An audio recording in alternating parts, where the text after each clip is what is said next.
17.9 million lives every year. Do you hear me? 17.9 million lives wiped off the face of the earth because of this disease, which is a silent killer. It is. And cardiovascular diseases are a group of disorders of the heart and blood vessels and include coronary heart disease, cerebral vascular disease, rheumatic heart disease, and other conditions. 4 out of the 5 cardiovascular disease deaths, are due to heart attacks and strokes. And 1/3 of these deaths occur prematurely in people under 70 years of age. Individuals at risk of cardiovascular disease may demonstrate their blood pressure is raised, their glucose and lipids, as well as overweight and obesity. These can all be easily measured in primary care facilities, like going to your doctor, making sure you get your lab tests done on time, making sure your doctor's monitoring you. You might even not even know you have one of these, so you go for your checkup. Go for your yearly checkup. An ounce of prevention is everything. And so this gives the doctors a chance to identify those at high risk of cardiovascular disease and ensuring they receive appropriate treatment that can prevent premature death. Access to essential, non-communicable disease medicine and basic health technologies in all primary healthcare settings and facilities are there and is essential to ensuring that those in need receive treatment and counseling for these things. And so this is one of the reasons why we focus on our dietary intake. That's why we're doing it today, which is the focus is going to be dietary intake to assist in prevention, such as controlling your cholesterol, your blood pressure, and weight to help improve your overall health. We didn't say it will remove everything, but it will help. It will help.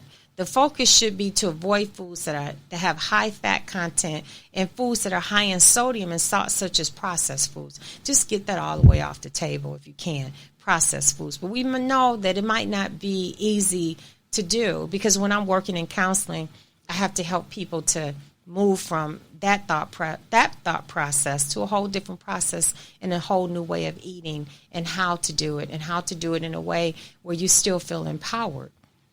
And that's the most important thing.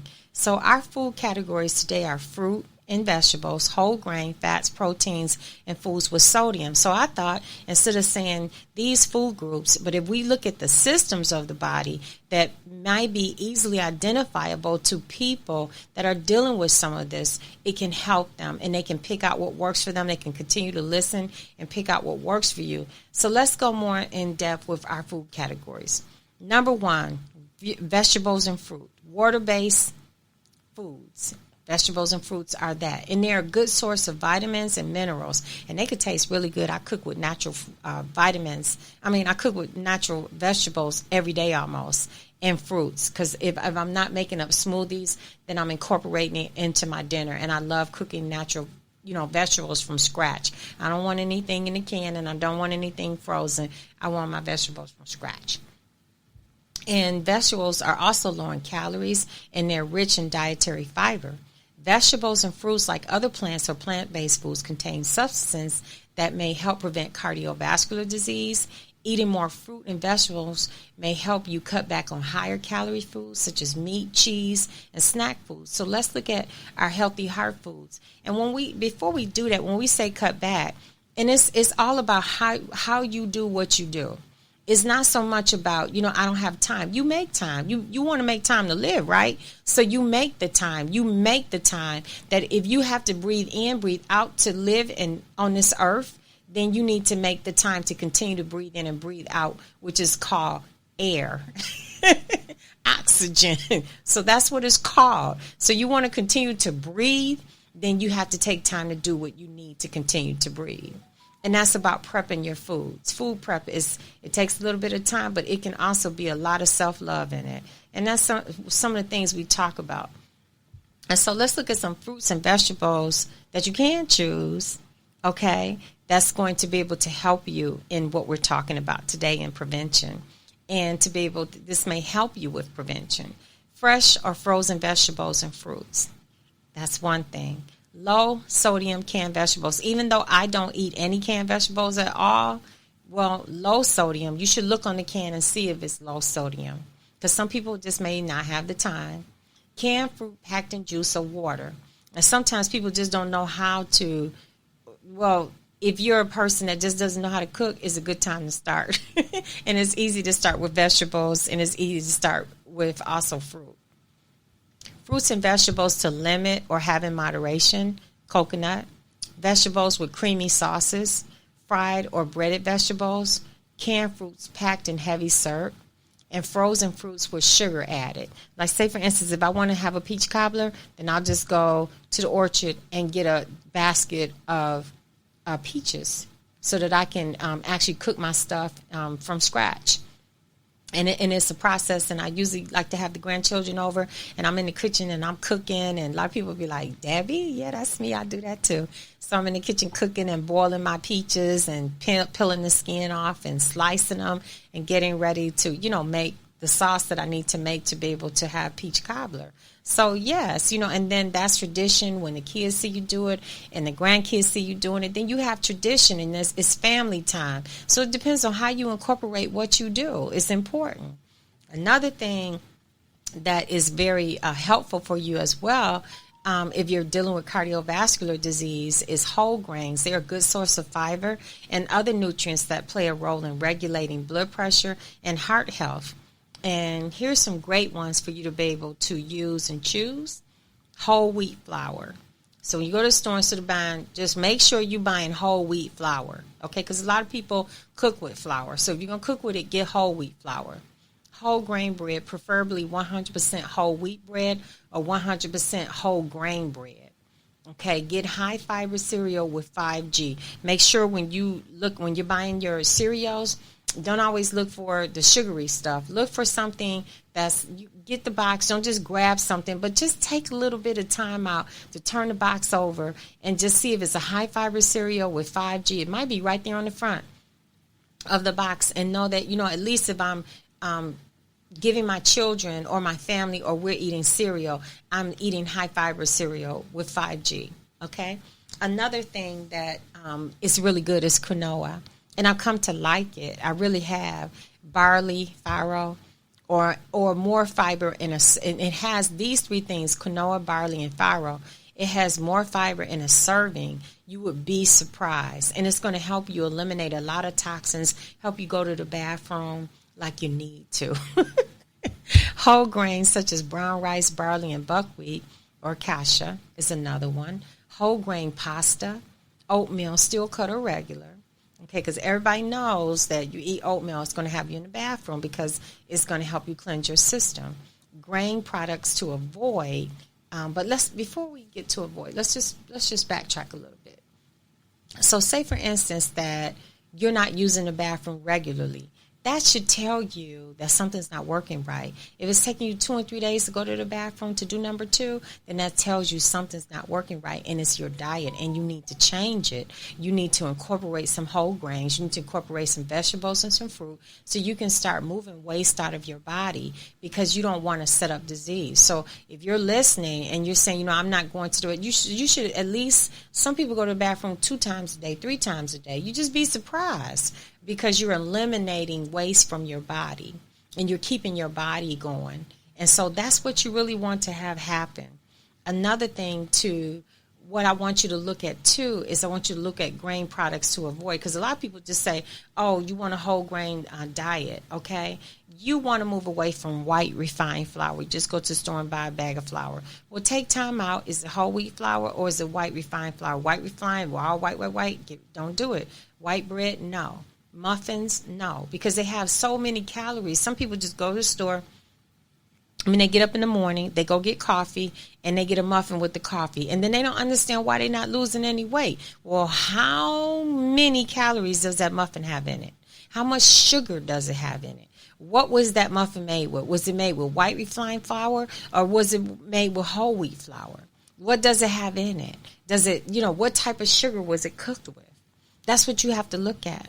Okay, frozen waffles, that's prepared food. And so it's going to take a little bit more. More calories are going to be in that. Cornbread, donuts, biscuits. So we're trying to look at things that are finger foods and taste good, but at the same time, they may not be good for you. Quick breads, cakes, pies, Well, I'm kind of a little bit about the pie thing, but I know that with the pies, I'm cooking them ever so often, and I'm going to make sure I'm eating a bunch of vegetables before I get the pie. Egg noodles, okay, that too. If you just have to have some egg noodles, make sure you eat a bunch of vegetables with it.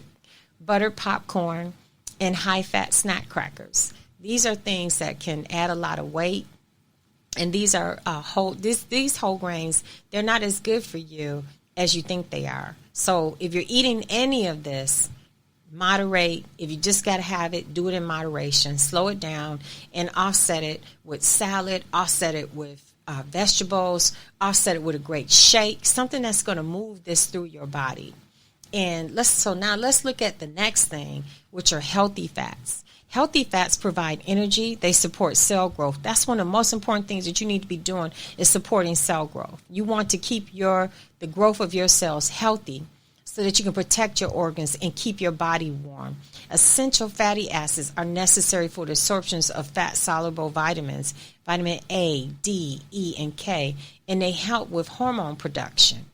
Your body needs healthy fats for energy and other functions, but too much saturated fats can cause cholesterol to build up in your arteries. So we have to know the difference between a healthy fat and the bad fat. Because the last thing that we want is our arteries to be clogged up and our blood vessels. And saturated fats, they raise your LD levels, so your cholesterol levels will be high. And you don't want that. And because that increases your risk for heart disease and stroke. So that's why you want to look at what are healthy fats and what fats, do I limit. So excess calories are stored throughout your body as fat.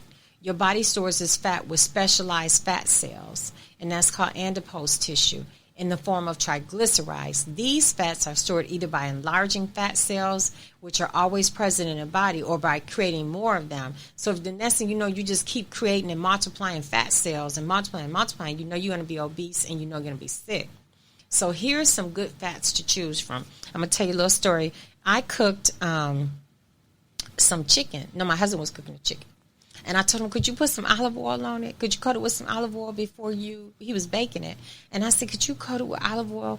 And then before you put the seasonings on it, that we want the natural herbs and things. So I cook with a lot of natural herbs. Man, when he cooked that chicken, it was the most tender chicken, and all the moisture was sealed inside. It was so, so good. And all the tastes were just sealed. And it was a chicken breast, and it wasn't hard and dry.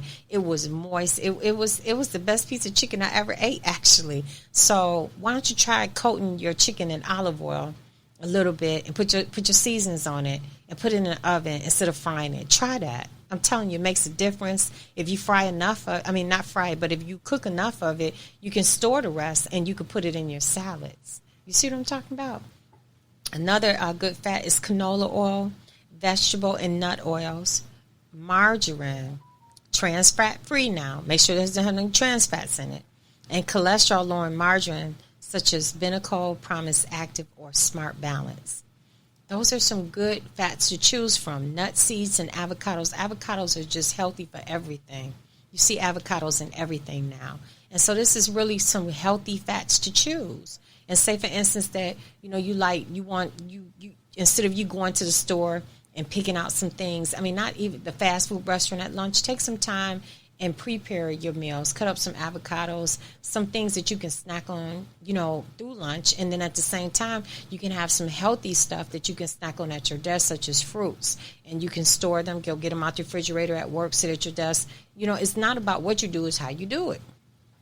So let's talk about fats to limit. Butter, lard, bacon fat. A lot of people cook with bacon fat. When they cook vegetables, they say the bacon fat and pour it in there. Well, you can't do that anymore because it's not healthy for your heart. Gravy, not healthy. It's made with too much flour and too much grease. Cream sauces, non-dairy creamers, hydrogenated margarine and shortening, cocoa butter, found in chocolate, cocoa palm, cottonseed, and palm kernel oils. Those are oils that people cook with. And so some of those you got to go back to say, okay, can I substitute it with olive oil? Can I substitute it with canola oil? Can I put vegetables in nut oil? Can I make a difference in that? Just try. It's not what you do, it's how you do it. Okay? Because once your arteries are all clogged up, and then next thing you know, you have to end up, getting